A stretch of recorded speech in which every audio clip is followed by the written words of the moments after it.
সম্মানিত দর্শক, আজ আমরা চলে এসেছি সেই ঐতিহাসিক বটগাছ যা দেখার জন্য।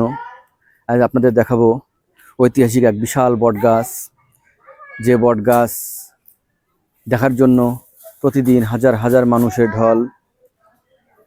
সম্মানিত দর্শক, আপনারা দেখতে পাচ্ছেন এত সুন্দর একটি ঐতিহাসিক বিশাল বড় বটগাছ। এই বটগাছ দেখার জন্য প্রতিনিয়ত হাজার হাজার মানুষ এখানে উপস্থিত হয়। তো আসলেও আপনাদের দেখানোর জন্য এসেছি আমরা। এই বটগাছটা অনেকটা জায়গা জুড়ে এই বটগাছটা রয়েছে। এই বটগাছটা অনেক তথ্য এখানে লুকিয়ে আছে, যা আপনাদের সাথে আস্তে আস্তে শেয়ার করব। আপনারা দেখতে থাকুন, সে পর্যন্ত সাথেই থাকুন। আপনাদের ঘুরিয়ে ঘুরিয়ে আমি এই বটগাছটা দেখানোর জন্য চেষ্টা করতেছি। সম্মানিত বন্ধুগণ, আপনারা দেখলে অবাক হবেন যে কি পরিমাণ বড় এই বটগাছটা। এই বটের গাছটা অনেক ছায়া, এই বট গাছের নিচে দেখা যাচ্ছে। অনেক সুন্দর বিশাল এক এরিয়া নিয়ে অনেক বড় একটি বটের গাছ। এই গাছের ছায়াতলে প্রতিদিন হাজার হাজার মানুষ আসে দর্শন করতে।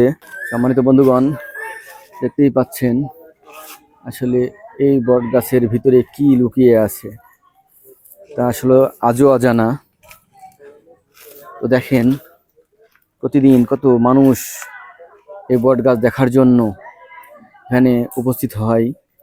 এই বট গাছের দর্শনের জন্য বট গাছটা দর্শন করতে আসে সবাই। আসলে খুবই সুন্দর একটি জায়গা। এই জায়গাটা অনেক ঠান্ডা এবং অনেক শিথিল।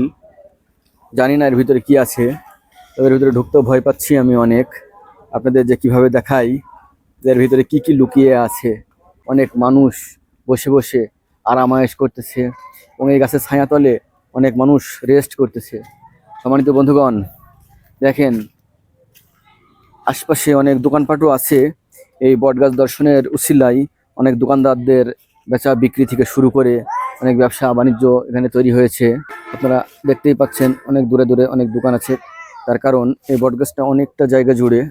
তো প্রায় জমির পরিমাণ আন্দাজ করলে হয়তো বা বিঘে পার হয়ে যাবে, 1 বিঘে পার হয়ে যাবে, যার জন্য আসলে আন্দাজ করা যাচ্ছে না।